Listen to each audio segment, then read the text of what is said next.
Estados Unidos, así lo denuncié. En Venezuela, miles marcharon por la capital. Censura sin censura. Censurados otra vez y sin censura con mucho esfuerzo de nuevo. Censurados otra vez y sin censura con más esfuerzo. Así hemos estado navegando entre la censura y la sin censura, defendiéndonos, levantando la voz y reflejando nuevas y diferentes visiones de la realidad, que no le gustan a muchos, eso sí. Así, perseguidos por la censura, cumplimos 8 años. 8 años con un gran equipo que ha sufrido por todos lados, pero sobre todo con un gran corazón que creo jamás se debe de perder, porque cuando lo perdamos no habrá sentido. Y eso no solo está en nuestras manos, sino en las manos de usted, de exigir siempre a las redes que dejen hablar a todos y también exigirnos a nosotros que contemos la versión completa, las versiones completas y que no ocultemos las verdades. 8 años de lucha y hasta siempre.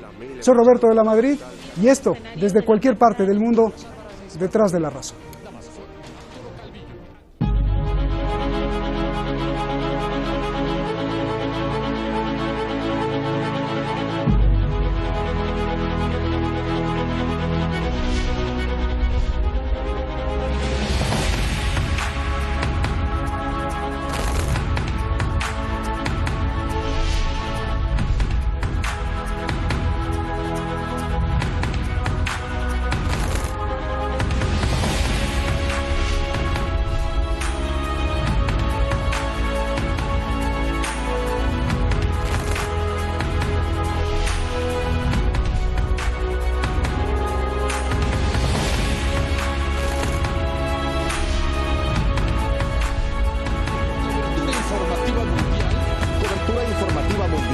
Interrumpimos nuestra programación por un evento muy especial.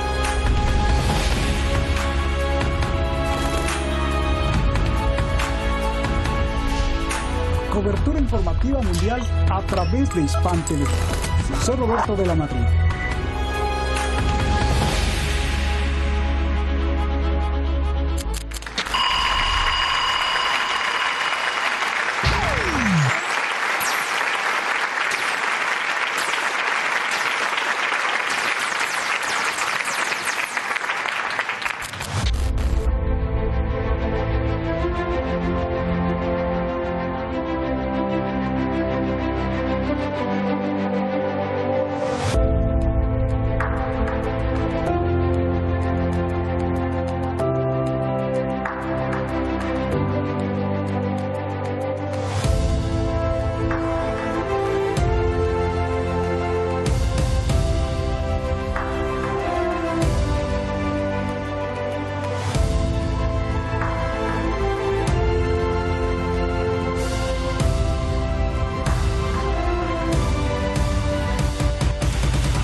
We do not fear people speaking freely from the pulpit.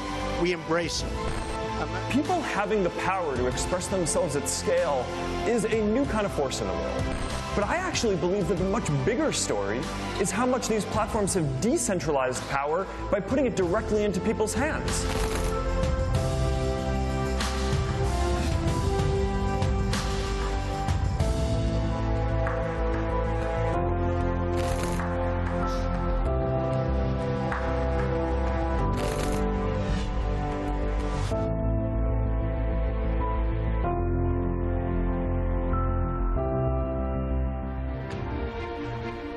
Mi labor aquí, y perdone si lo ve usted cursi, pero siempre apelo al corazón, que eso es en realidad lo que nos mueve.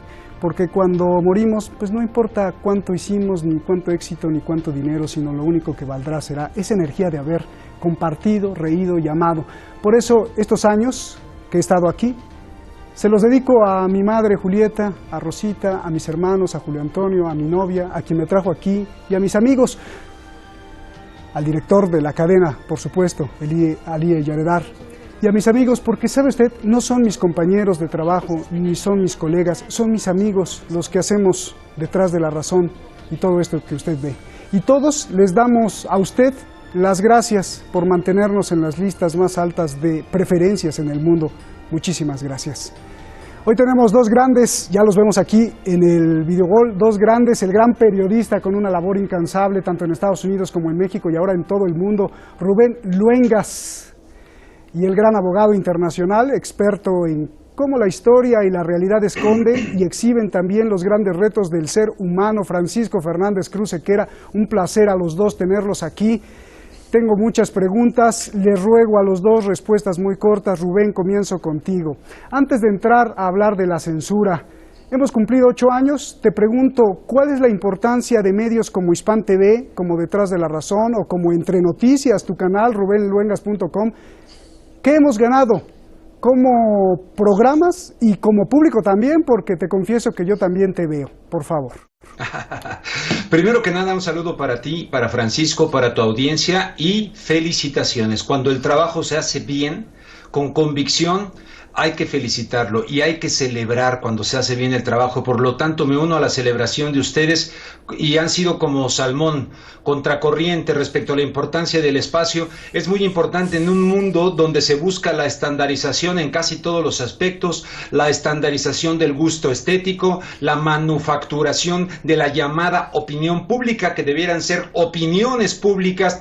Por lo tanto, lo que han aportado ustedes es una lucha intensa para que nosotros desde el continente americano u otras partes del mundo podamos tener acceso a otras narrativas, a otras versiones, a otras ideas y no la planadora de CNN que la encuentras por todos lados o Fox News para presentarnos una sola visión del mundo que es la que le conviene a determinados intereses. Les felicito y eso es lo que ha significado Hispan TV. Además, en español, en inglés tienen Press TV, o sea que felicidades por el trabajo. Gracias, Francisco.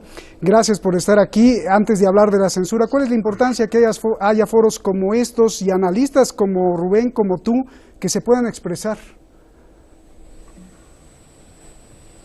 Yo, desde mi posición humilde, lo primero que quiero es enviarte un abrazo a ti, hermano, y un abrazo muy fuerte a Rubén, al que sabe que admiro muchísimo, porque sois los dos periodistas más valientes con los que cuenta México. Y eso es muy difícil en un país tan grande por su historia y por su numerosísima población. Entonces, me siento un privilegiado, casi como si me hubiesen invitado a una fiesta en la que me hubiese colado, en una fiesta a la que no estaba invitado, porque estoy con dos de los periodistas más grandes que existen en este momento. El gran logro de Detrás de la Razón radica básicamente en el corazón, como tú bien has dicho, de la persona que lo impulsa y lo dirige, que eres tú. Hace falta mucho valor para permitir que se diga en presencia de uno las cosas que se dicen en tu presencia y para permitir la crítica tan dura, tan mordaz y tan absolutamente implacable que ejercemos desde aquí contra la política del gigante del norte que está tan cerca de México y que verdaderamente muchas veces impresiona por su soberbia, por su chulería y por su maldad. Gracias. Qué bonitas palabras, gracias. A nombre de todos y todos los que nos ven y todos, pues gracias. Yo aprendí una nueva, chulería. ¿Qué significa ¿no? chulería? ¿Qué significa chulería? ¿Qué significa chulería? Francisco. Pues la chulería, el ser chulo, es lo que es Trump. Es una persona que se muestra arrogante, prepotente, es el matón del patio del colegio que piensa que puede con todo y con todos. También en su segunda acepción es aquel que explota a una señora en una esquina y vive a su costa. Anda. Padrote allá en México. Rubén. Sí, bueno. Sí, porque acá si a alguien le decimos chula, es una chula, una chica guapa, bonita, pero sí chulería. Interesante. Perdón que metí mi cuchara con lo No, está bien. Ya de hecho el director creo que nos está autorizando más tiempo y nos podemos extender. Así que vamos directo a lo bueno. Rubén, vamos con todo. Simple la pregunta. ¿Por qué la censura? Bueno, ¿por qué la censura? Porque existen intereses políticos, intereses económicos, intereses geopolíticos, y hay personas, como te he dicho en varias ocasiones, que vivimos permanentemente en una batalla donde el campo de batalla es la mente humana.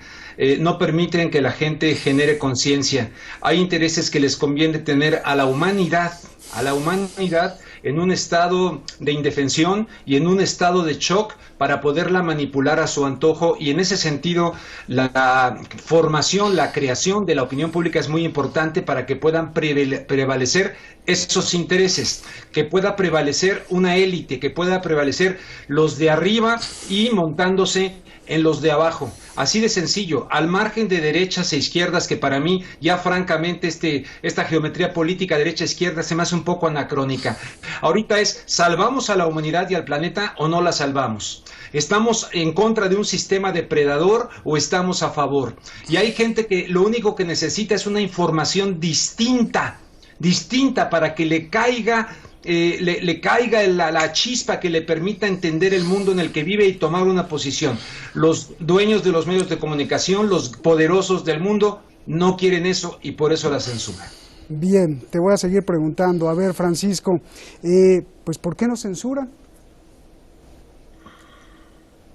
Yo una sugerencia, los días que venga Rubén al programa no hace falta que venga nadie más porque lo dice él todo y por lo tanto se puede ahorrar el programa a la mitad del presupuesto, porque suscribo íntegramente todo lo que ha dicho Rubén. Gracias. Es decir, la censura tiene una lógica. Desde que se inventó la imprenta, la libertad de prensa es lo que interesa al dueño de la imprenta. Entonces, evidentemente eso no ha cambiado nunca. Y cuidado, la frase no es mía, la frase es de Rafael Correa, el expresidente de Ecuador, al que tanto admiro. Entonces, eso está clarísimo, eso no ha cambiado. ¿Qué es lo que ocurre? Que a día de hoy, como bien ha dicho Rubén, la diferencia, la división entre derecha e izquierda es falsa. Y es falsa fundamentalmente porque izquierda y derecha son distintas caras de un mismo poliedro. Pues no tenemos más que observar un detalle. Hoy día la izquierda ha pasado de defender los derechos sociales a los derechos civiles de unas minorías. Minorías que nunca están casualmente en confluencia y convergencia con los intereses del pueblo trabajador.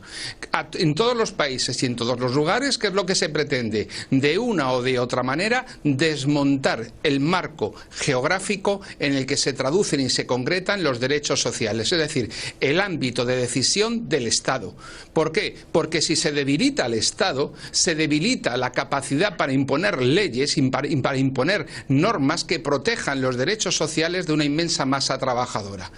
Por lo tanto, destruyendo al Estado, destruyendo las identidades, destruyendo las sociedades y las formas orgánicas de vida, como la familia, como el pueblo en el que nace la gente, en el que uno se define en su relación con los vecinos, para convertirlo en un simple individuo atomizado de una sociedad carente de raíces en todo sentido, es decir, en el triunfo del mercado, en el nihilismo de esa supraélite capitalista, de ese capitalismo global financiero, es su gran objetivo. Y ahí convergen en unos aspectos y en otros neoliberales y lo que Diego Fusaro, el filósofo italiano, que marxista, más marxiano que no marxista, está defendiendo en este momento, ¿no? Y es que en este momento la izquierda ha pasado del rojo al fucsia y de las barricadas a las mariscadas. Es decir, en lugar de hacerlo contra el capital, lo están haciendo por el capital. Y entonces la izquierda básicamente representa en este momento la traición a la causa de los trabajadores, la traición a la causa de la emancipación de los pueblos y de las personas. En la medida en que esto es así, existe una debilidad como nunca, porque se está manipulando la mente para que las personas tengan la misma visión de las cosas que tienen los poderosos, que tienen la élite supranacional capitalista. Por lo tanto, participan del sistema. Y cuando alguien llega y le dice y apunta con el dedo a esa élite capitalista, automáticamente surge una gran masa de gente que lo acusan con el dedo. Exactamente esto, y está en YouTube, sugiero a los telespectadores que lo vean, es aquella obra de teatro de Henry Ibsen, El enemigo del pueblo.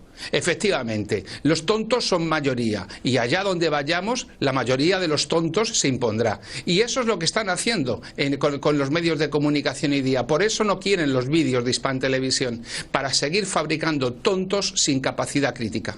Bien, pues ya me dejan con la boca abierta los dos, hombre. Oye, Roberto, ahora yo soy el que digo, cuando venga Francisco a tu programa, el que sale sobrando soy yo. Lo dijo mejor que yo, genial. Lo aplaudo. Gracias, es una guerra de flores, ¿no? Una guerra de flores.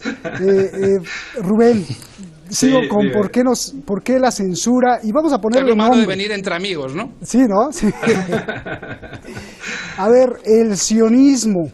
Google, Facebook, Twitter, Alphabet representan y son los representantes de gigantes como estos que dominan el Internet y que están en el más alto consejo consultivo del Pentágono.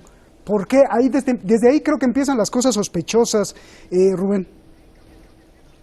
Pues mira, ay Dios mío, deja de ver cómo lo puedo decir. En algún medio de comunicación X, el que era el presidente de ese medio de comunicación X, que un día me invitó ahí a trabajar a ese medio de comunicación X, me dijo: Rubén, te voy a pedir no para que te autocensures, sino que lo tengas como filtro. Ten mucho cuidado aquí con el tema de Israel. Y yo le digo, a ver, ¿qué significa? Si hay alguna cosa en medios anteriores, pues yo cubría cosas de Israel, las decía. Y si viene alguna situación de esto de Palestina y todo, ¿qué hago? Y dice, no, tómalo como filtro, ¿no? Tú sabrás, tú eres responsable. Entonces, vino un ataque de Israel del 2014 a Gaza. Fue a Gaza, ¿verdad? Sí. Y entonces yo dije, caray, lo tomo como filtro. Entonces le dije a mi productor, oye, invítate la versión de Israel, de que venga el cónsul y tal, ¿no? Y hablamos con el cónsul y tal. Y luego mi productor me consiguió a un analista judío de la Universidad de Santa Bárbara, brillante, que le dio una paliza al cónsul de Israel en argumentos, judío, Y no te hago tan largo el cuento que pasó X tiempo y un día salgo del programa, me mandan a Derechos Humanos, me dan un sobre a mí y a mi productor, nos quitan los gafetes y adiós, ¿no? No sé si eso te responde la pregunta. Evidentemente, ahora hay que decirle a la gente, porque yo sé que te sigue gente muy culta, pero el sionismo justamente empieza con Teodoro Herzl, un periodista vienés, hace el primer congreso en Suiza y todo, y la idea en un principio pues era la de crear un estado para el pueblo judío. La gente confunde sionismo con judaísmo, todavía es increíble, ¿no? Y hay sionistas como, por ejemplo, el mismo Chomsky, en un principio era sionista y ahora se ha vuelto uno de los grandes críticos. Entonces, desgraciadamente sí, este tipo de intereses están incrustados en muchos medios de comunicación y censuran porque no quieren que se conozca la verdad de la situación del llamado conflicto entre Israel y Palestina. Y te puse ese ejemplo. No puedo comprobar que me hayan corrido por eso. Teníamos los mejores ratings en la historia de ese medio y nos echaron a la calle. ¿Puedo decir yo el nombre? Porque yo sí lo sé. No, bueno. me quiero, no, porque igual... No, ya, mejor no. Ya sí, luego mejor no. Igual nos cortan por tu culpa. Oye, Francisco, ¿por qué nos censuran? En Israel, justamente, hay varios dueños y grandes, CEOs justamente de los que nos censuran, ¿no? De Facebook, de YouTube, de Google, de Alphabet. También en Silicon Valley están los grandes servidores de donde está montada toda la red mundial, que también nos ha censurado. Entonces, ¿cómo empalmar o cómo entender Israel, Silicon Valley, la censura, las guerras, las ambiciones de dominio de los hidrocarburos, incluso Irán como potencia energética y como nodo geográfico de la alta importancia en Oriente Medio? Y cómo le das forma a esta ecuación que todavía no está dibujada y que te la estoy dando en elementos? Probablemente, como la pregunta es muy larga, cuando termine de decirte esto no me acordaré de cuál era para podértela contestar. Pero sí me gustaría apuntar algo tanto a ti como a Rubén como a la audiencia. Tú estás en este momento en Teherán. El general Soleimani protegió a los cristianos en Siria ante el genocidio y los asesinatos del Estado Islámico que, según las revelaciones de Snowden, había formado el Mossad. Rubén está en México, que sufre esa censura, pero esa censura por lo que él dijo, que lo que él dijo en Europa sería delito, le llevó a perder, a que le cerraran el programa, pero se detuvo ahí. Bien, donde yo estoy ahora mismo en Europa, en Madrid, en este momento, decir las cosas claras significa entrar de lleno dentro de lo que la definición asumida por la Unión Europea de la palabra antisemitismo es. Rubén hace la disquisición, y es cierto que no es lo mismo entre judaísmo y sionismo, pero cuidado, cuando se define la palabra antisemitismo en Europa de cara a los códigos penales, dicen que la mera crítica al Estado de Israel o a su existencia, que la atribución de un dominio de los medios de comunicación incurre ya en un delito de odio, en un delito de antisemitismo. Un delito, los delitos de odio tienen su origen en la Liga Antidifamación Judía en Estados Unidos y se van dirigidos constante y completamente a reprimir cualquier manifestación contraria, no solo a los sionistas, sino también al Estado de Israel o a cualquier crítica al judaísmo. Y entendiendo el judaísmo no solo como una creencia religiosa, sino como ellos mismos pretenden un hecho racial, un hecho religioso, es decir, un hecho que muchas veces es fundamentalmente ideológico.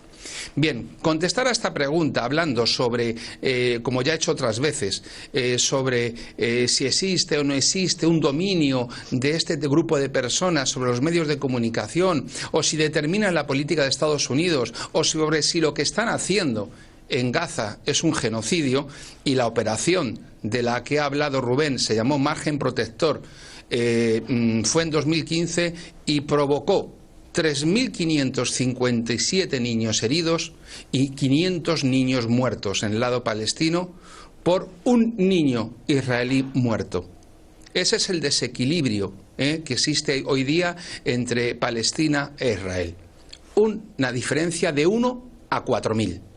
Bien, pues esta situación que se plantea directamente es prácticamente imposible contestarla desde donde yo estoy sin entrar en el Código Penal español. De hecho, este año se habla del resurgir del antisemitismo en Europa y con motivo de hace una semana, 10 días, de la conmemoración del tema de Auschwitz, se han comprometido todos los países a aumentar el nivel de represión sobre cualquier cosa de lo que ellos llaman antisemitismo. Contestar abiertamente a la pregunta que me has hecho significa casi cometer un delito. Dios. Sí, me ha sorprendido mucho, Francisco, que cómo ha evolucionado el concepto de antisemitismo y cómo incluyeron al sionismo dentro de ese delito.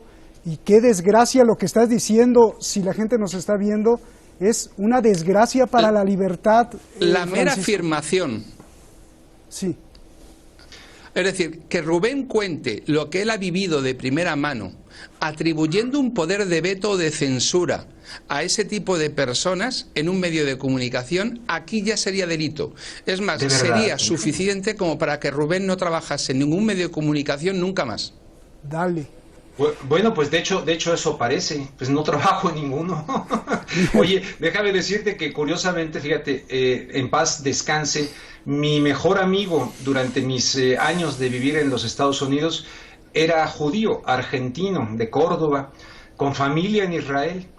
Y él mismo un día, en otro medio en el que trabajé, él mismo me dijo, Rubén, yo voy a debatir, y fue a debatir con ese mismo cónsul, él, ¿no? Y te repito, y él me decía que Ahora inclusive ya no solamente a ellos no les pueden decir antisemitas ni antijudíos, pero que les apelan a aquello de de self-hate, de que se odian a sí mismos, de un odio a sí mismo, y que por eso va y critica lo que es el Estado de Israel. Es increíble al nivel que se ha llegado, Francisco sí. y Roberto. Sí, usted que nos está viendo... Es, cuando hablamos, de, por ejemplo, de profesores espérame, universitarios en Estados Unidos como Norman Finkelstein...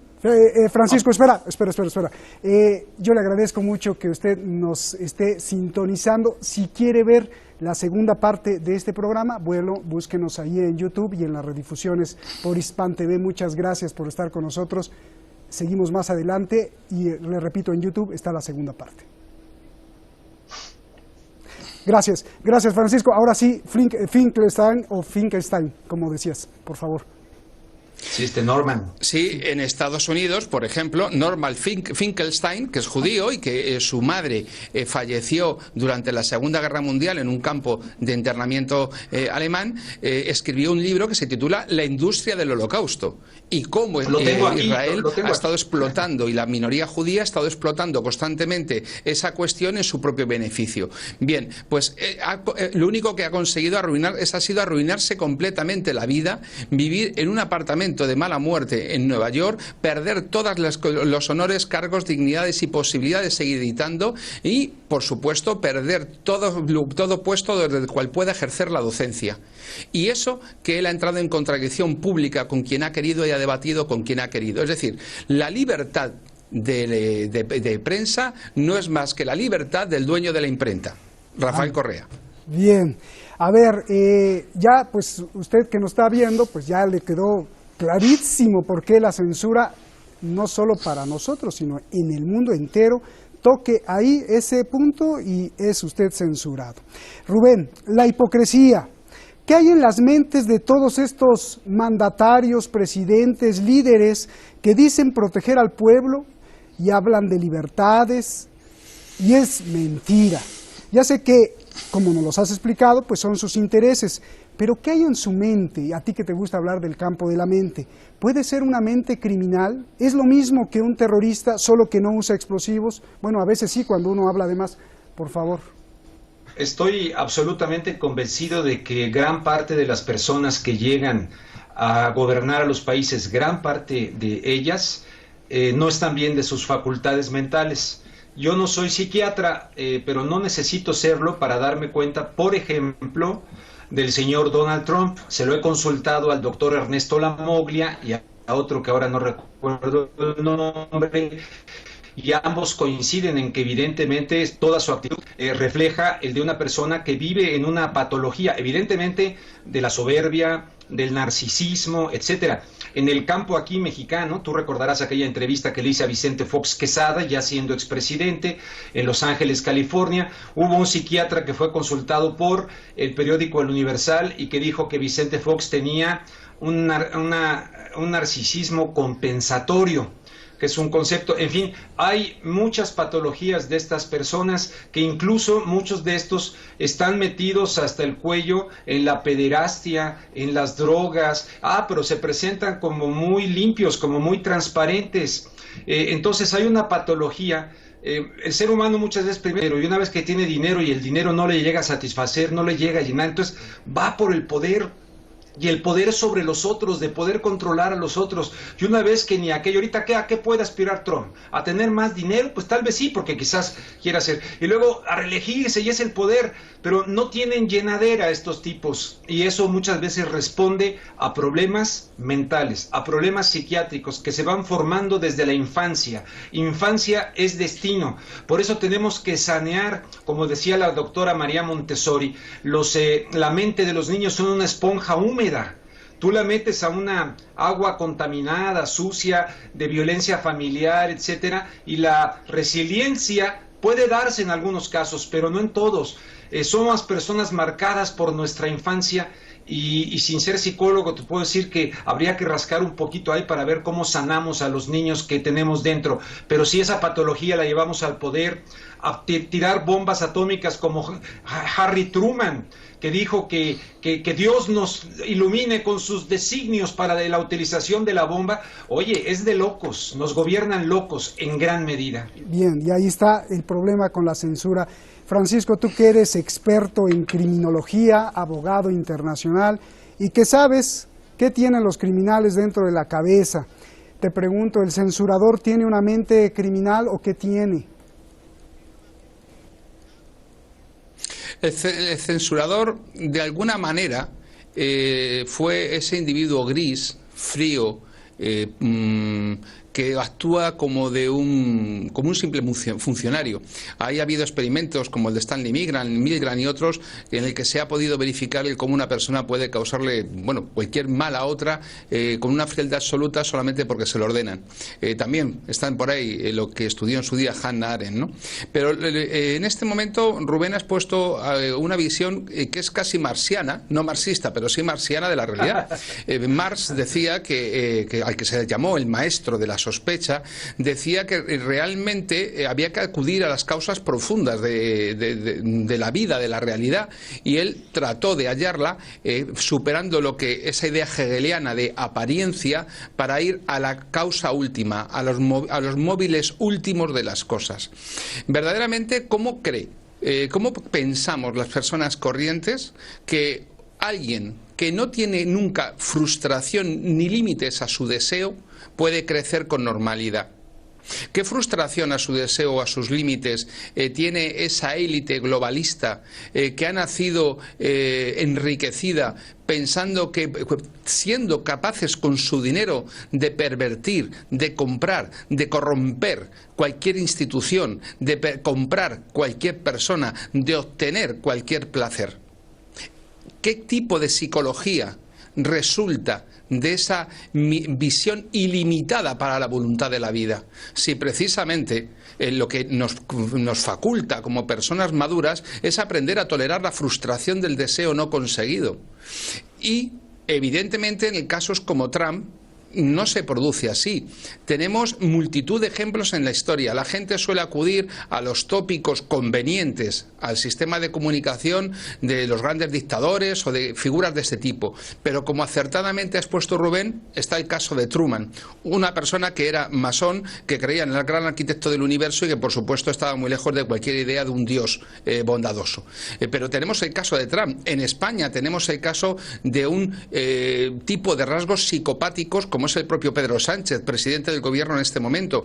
Es decir, cuando uno mira a un gobernante, el caso de Benjamín Netanyahu, por ejemplo, tiene que buscar tres rasgos en él porque son prácticamente los que los definen a la mayoría.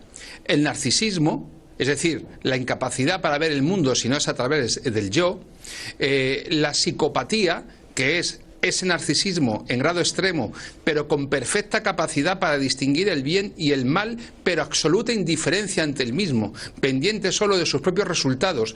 Normalmente personas seductoras, encantadoras, dotadas de un gran magnetismo, de cierto carisma incluso para seducir a los demás, pero que conciben en los demás solo como medios y como instrumentos, como cosas. Es decir, personas que tienen completamente atrofiada la capacidad para sentir.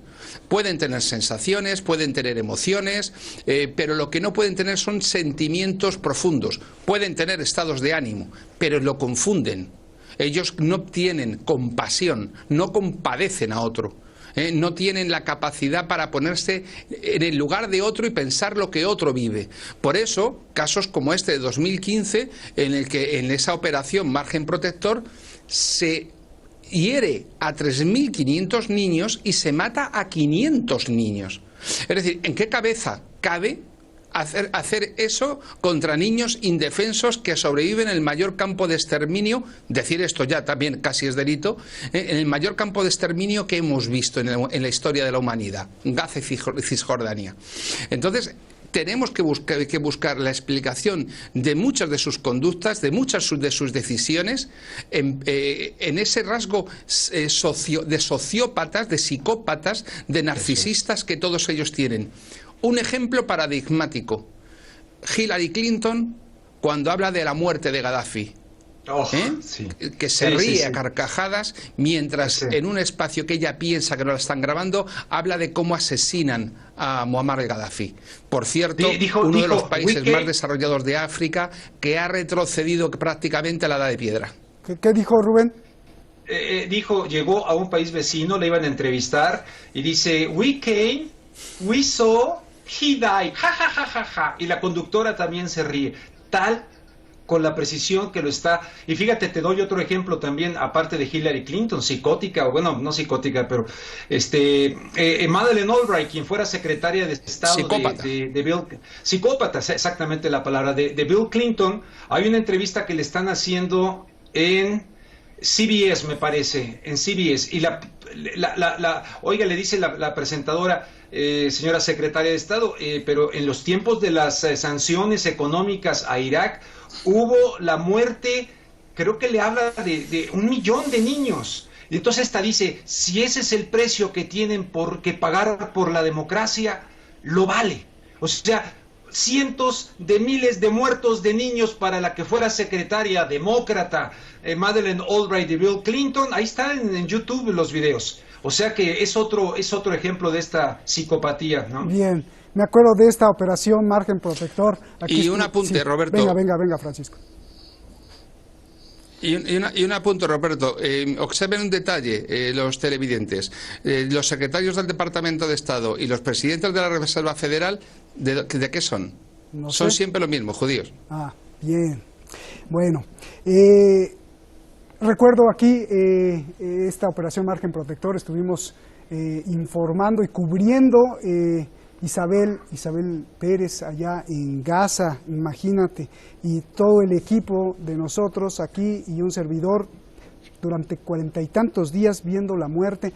No solo los niños, sino fueron como más de 10,000 heridos civiles que no tenían nada que ver, ni armas, y les cayeron las bombas.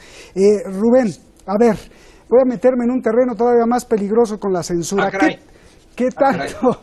Sí, a ver, dime, ¿qué tanto, Rubén, el control de la Internet juega a favor o en contra?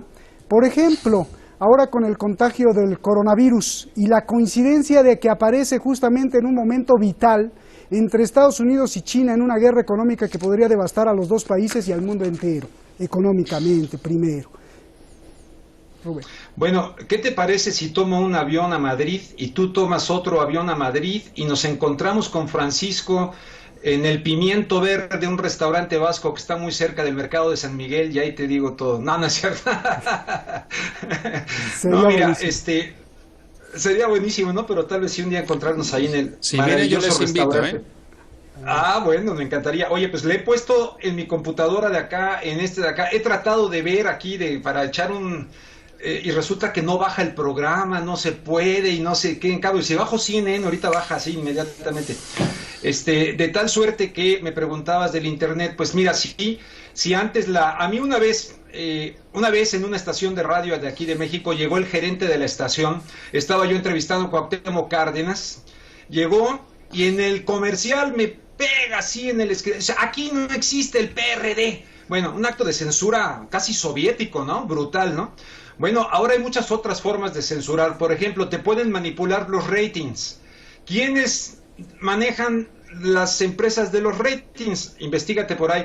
El caso está que no me dejará mentir un exdirector de noticias mío. Siempre que tratábamos el tema de Israel, digo, ya sé que estamos hablando aquí de cosas, resulta que los ratings eran de la cachetada.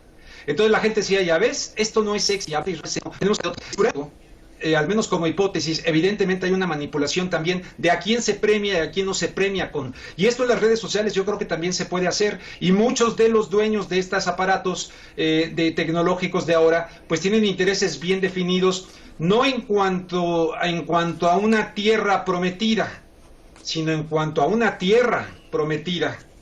¿no? En el de pues claro, dominar el planeta, dominar las mentes.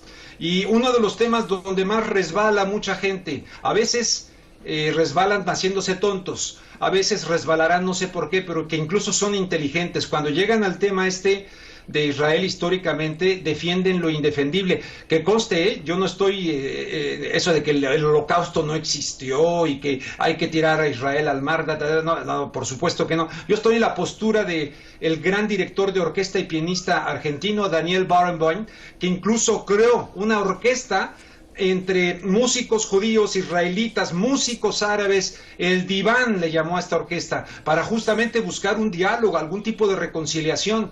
Antes judíos y palestinos convivían de manera adecuada, pero llegaron estos demonios sueltos. Vaya, por ahí tengo bueno, es que no me puedo parar, pero el libro de este hombre que se llama Edwin Black, premio Pulitzer de los Estados Unidos, que tiene un libro que se llama La guerra en contra de los débiles. Bueno, él habla también del pacto que hubo entre el sionismo y Hitler, que a propósito, hablando de Hitler, hubo una frustración de Hitler, artista, quiso ser artista, se frustró y mira nada más, llegó al poder y toda la matazón que hizo, no solamente de judíos. O sea que evidentemente, no sé si ya me desvié, me estoy medio emocionando con el tema, pero claro, ahora estos nuevos instrumentos no van a llegar, pero que te cortan, que tus canales de televisión, es una vergüenza lo que han hecho con sus canales de YouTube de ustedes, y los vuelven a levantar y se los vuelven a tirar, pero en fin, a veces no estamos para ver los frutos, mi querido amigo y Francisco, quizá los vean nuestros hijos, quizá no, pero al menos vivir con dignidad esta vida donde algún día vamos a entregar este cuerpo y quién sabe a dónde vamos a ir a dar. Bien, Francisco, lo mismo, ¿qué papel juega hoy en eventos mundiales el Internet? Y quiero meterme al coronavirus y en la búsqueda de la verdad o el ocultamiento de los verdaderos fines. Insisto, es muy curioso que aparezca el coronavirus, justo cuando las grandes financieras alertaban de una súper gran recesión mundial más grave que la del 2008 y el coronavirus además se contagia igual que el virus electrónico en las computadoras. A ver, Francisco. Quiero decir muchas cosas porque Rubén ha dicho muchas cosas. Venga. En primer lugar, hablar del holocausto en España, discutirlo sin más ya es delito. Por lo tanto, poder decir cualquier cosa que no sea la verdad oficialmente establecida no es posible. Lo único que les pregunto es que hagan el favor de decirme cuál es la verdad, porque como la van cambiando poco a poco, pues yo al final ya no sé qué es lo que tengo que decir. En Auschwitz murieron 6 millones, luego 4, ahora 1 y ya no sé cuántos, si es que falta gente para decir que la mataron. Pero no nos olvidemos que la guerra mundial no la empezó quienes dicen los terminales judíos que la empezaron. Dicho esto, a mí me interesa mucho subrayar uno de los errores que cometió Marx. Marx, uno de los errores que cometió fue decir que la técnica podía tener un efecto neutro. Y no es verdad. El hecho de que se utilicen los medios supracapitalistas de la tecnología no solamente impone un espacio, impone una forma. Y una forma impone el fondo. Por eso el hecho de que desde Hispan Televisión se utilice YouTube, a mi juicio, es jugar en territorio enemigo y además hacerlo con un nivel de dependencia que hace que todos los esfuerzos que se realizan dependan de la voluntad del enemigo. Rusia lo ha entendido así y por eso ha experimentado hace 10 días el desconectarse de Internet para crear la Rusnet. Porque el medio no es neutro, el medio no es neutral y por lo tanto los medios que hay que crearlos paralelos. A día de hoy todo lo que estamos haciendo lo estamos haciendo en territorio enemigo, con una dependencia del enemigo brutal. Yo estoy convencido de que con la cuestión del coronavirus no se está contando toda la verdad. Y no se estoy contando toda la verdad para empezar, porque si por algo se distinguen los chinos es por no ser en absoluto transparentes. Y esta vez se están molestando muchísimo en aparentar serlo. Por lo tanto, ¿qué está ocurriendo con esa cuestión? Ni idea, porque ni yo ni nadie de a pie del común lo podemos saber con certeza. Lo que sí sabemos es que lo que está ocurriendo es un fenómeno completamente inédito, completamente nuevo y de un alcance insospechado. A partir de ahí, creo que necesitamos más tiempo para que, como todo, se vayan relajando esos filtros y podamos empezar a enterarnos de qué está ocurriendo. Bien, para cerrar este tema, Rubén, la censura Es que hay una relación fascinante a ti que te gusta, y si hacemos poesía, a veces el conocimiento está ahí en la lírica. Rubén, la censura, el coronavirus y la relación de cómo se expande la supuesta verdad como virus.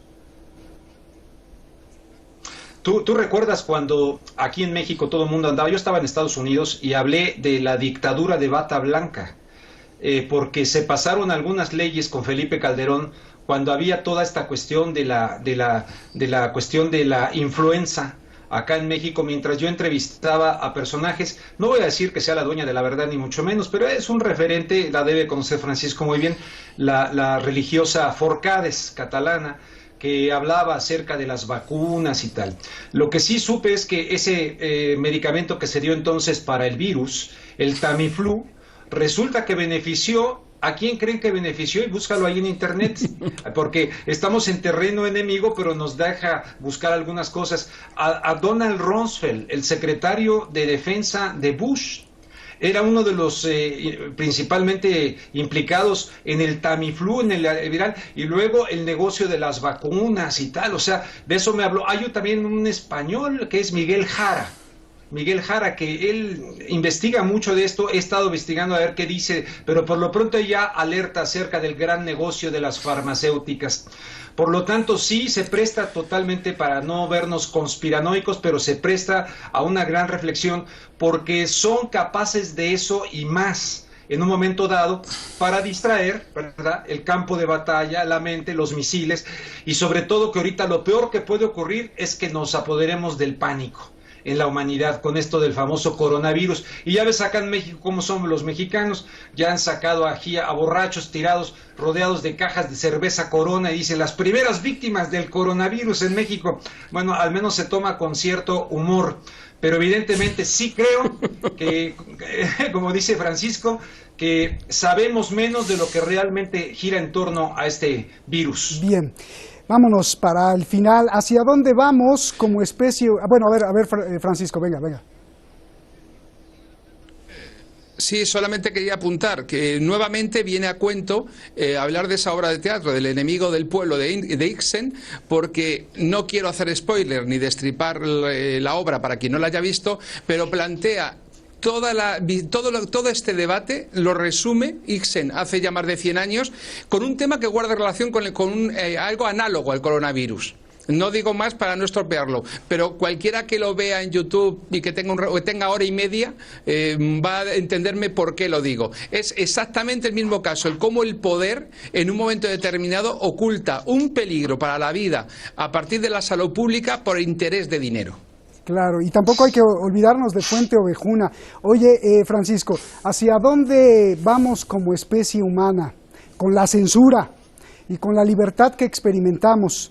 Te pregunto, y también para ti, Rubén, primero Francisco, ¿todo puede ser una gran mentira para que en unos años estemos controlados, tanto gente rebelde, de izquierda, de esta izquierda que ya se extinguió, de derecha, extremistas, todos controlados por una matrix y algoritmos que te van guiando sin que tú no lo sepas, guiando sobre todo qué debes de comer, cómo comer, qué comprar, mientras tú estás distraído, expresando tus ideas, creyendo que la gente te escucha y que eres libre de decir lo que quieras?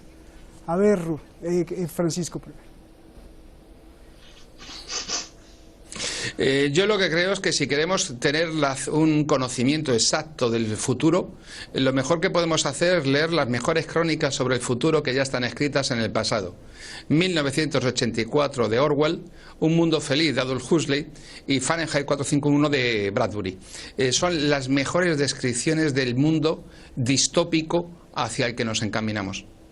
¿Qué es distópico para mí y para el público?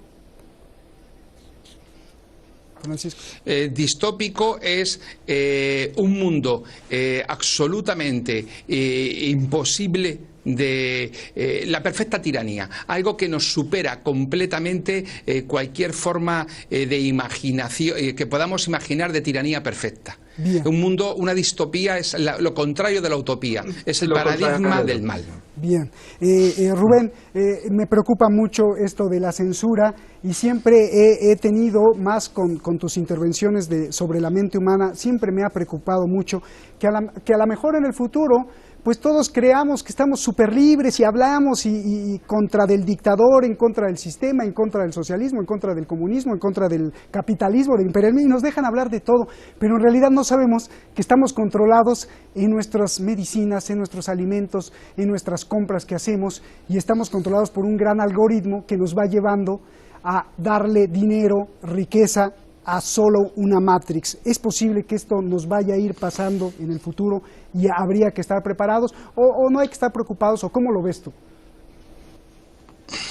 Fíjate, apunto sobre lo que estás diciendo de que los secretos o aquello que se quiere esconder, pues los secretos chiquitos son los más difíciles de resguardar, porque los secretos grandotes los resguarda la incredulidad de la gente. Bien. La gente la han programado para no creer una serie de cosas y verlas como teoría de la conspiración, y las descarta por incredulidad o por ignorancia. Y son pocas las mentes luminosas, y vaya una flor más a Francisco como la de Francisco, que pueden describir con esa precisión la manera en que somos manipulados como seres humanos. Y evidentemente nos manipulan, sí, a través de la alimentación, a través de los medicamentos, eliminando la prevención, por ejemplo, la prevención de no caer. La mejor medicina es la prevención. Y luego ya cuando ya estamos atrapados, como por ejemplo yo, con una diabetes, pues si algún día descubren cómo, o ya lo descubrieron, cómo curar la diabetes, pues no la van a curar, porque nos mantienen enfermos. Es una medicina para mantenernos enfermos, pero consumistas de los medicamentos y de las cositas. Evidentemente nos han ido todo esto de los transgénicos, toda esta forma actual tan antinatural de vivir, el concentrarnos en ciudades de manera así como bestias, ¿no? En el transporte público peleándote ahí para... Es tremendo. Estoy perfectamente consciente que se pudo haber diseñado algo mucho más armónico, y donde veo más el elemento tipo, digamos, apocalíptico, si lo quieres ver así, al margen de la amenaza de algún accidente nuclear o alguna detonación nuclear por irresponsabilidad de estos cerebros descompuestos, está que la propia naturaleza nos reclame por la manera tan absurda en que la estamos tratando. Hay quien cree que la naturaleza y el planeta es infinita en cuanto a resiliencia, pero la verdad es que nosotros nos estamos comportando como células cancerosas del planeta Tierra, y yo creo que el planeta tarde o temprano nos los va a cobrar en grandes dimensiones. Bien, pues muchas gracias, Rubén. Francisco, me gustaría que pues nos dedicaras algunas palabras. 8 años entre el mar de la censura y la sin censura, 8 años también teniéndote a ti, a Rubén. Por favor, Francisco. Pues yo la verdad es que lo único que puedo expresar son palabras de agradecimiento. No solamente es necesario contar con una televisión pública de un país de esos, del eje de la disidencia, sino que cuando tienen que llevar a cabo su propósito de combatir en el terreno de las noticias a ese gran hegemón norteamericano y a ese poder sionista que se esconde detrás, necesita de profesionales como Rubén y como tú. Y ahí es donde radica la dificultad. Porque los medios solo adquieren valor, solo alcanzan categoría decisiva cuando quienes los manejan son decisivos. Y en ese sentido es en el sentido en el que todos tenemos que estarte agradecidos. Yo creo que Rubén compartirá conmigo lo que estoy diciendo, porque el valor que tú has demostrado durante estos 8 años es algo completamente fuera de lo común. Sobre todo porque eres un hombre joven, eres un hombre muy inteligente, y cuando asumiste esta dirección de este programa sabías perfectamente que te quedaban muchos años de vida, si es posible, y así lo deseamos los demás, y que el peaje que ibas a pagar por dar voz a la verdad iba a ser muy alto. Y yo creo que todos los que te seguimos y todos los que estamos bajo tus directrices nos sentimos muy honrados de verdad, de tener a una persona que es capaz de tener tanto valor como tú tienes. Y yo, allá a título personal, pues ya sabes que para mí eres mi hermano y me siento muy orgulloso de ti. Muchísimas gracias, pues yo más orgulloso de ustedes. Rubén, 30 segunditos para despedirlo. Bueno, amén, ya lo dijo muy bien Francisco, yo también muy agradecido con la amistad y una celebración que hagan todos ustedes por allá con todo el equipo, 8 años de trabajar contracorriente como el salmón, porque ningún marinero se ha convertido buen marinero con un mar en calma. Entonces el mar de la información para ustedes no ha sido un mar en calma, al contrario, ha sido un mar huracanado, pues es cuando se forman los buenos periodistas y los buenos seres humanos. Recuerdo a Kapuscinski que decía, el primer requisito para ser buen periodista es ser buena persona, y tú lo eres. Muchísimas gracias. Y a lo que dices, como el salmón, y contra Bin Salmón también, imagínate, el periodista Khashoggi del Washington Post, igual lo tenemos aquí enfrente al señor Bin Salmón. Bueno, y ya ahí les comparto esta anécdota. Me detuvieron en Abu Dhabi, en Emiratos Árabes Unidos. La policía de Estados Unidos me metió al cuartito para interrogarme. Imagínate, 4 horas ahí. Bueno, gracias, Rubén. ¿En serio? Sí. Gracias. Wow. Bueno, gracias a ti, gracias a Francisco, y nos vemos en el Pimiento Verde, junto al Mercado San Miguel en Madrid. Tú póngale fecha. Ya está, el próximo mes. Gracias. Okay. Francisco, Rubén, un abrazo, un placer. Gracias. Estamos preparando un gran programa sobre coronavirus. Si me lo aprueban, el lunes pues nos vemos aquí con todos los detalles. El mundo enfrenta un gran virus, y no solo el coronavirus, sino otro quizá más mortal, el de la confianza. Confianza en los medios de comunicación, confianza en las medicinas, en los gobiernos, hasta en los propios doctores. La confianza ha sido lastimada, herida en los vecinos, en sus vecinos, en mis vecinos, en los amigos, en los esposos, en los hijos, en los padres. En todos lados vivimos una crisis de desconfianza. ¿Y sabe cómo empieza esa herida? Precisamente con la censura. Cuando empezamos a escoger qué debe y qué no debe saber mi amigo, mi vecino, mi pueblo, mi hijo, mi jefe, mi auditorio, mi público, el mundo, el paciente, mi empleado, mi esposa, mi esposo. Cuando empezamos a escoger, censuramos, y cuando censuramos y escogemos lo que no nos conviene, herimos la confianza, la asesinamos, y al último nos hundimos todos. Buenas noches.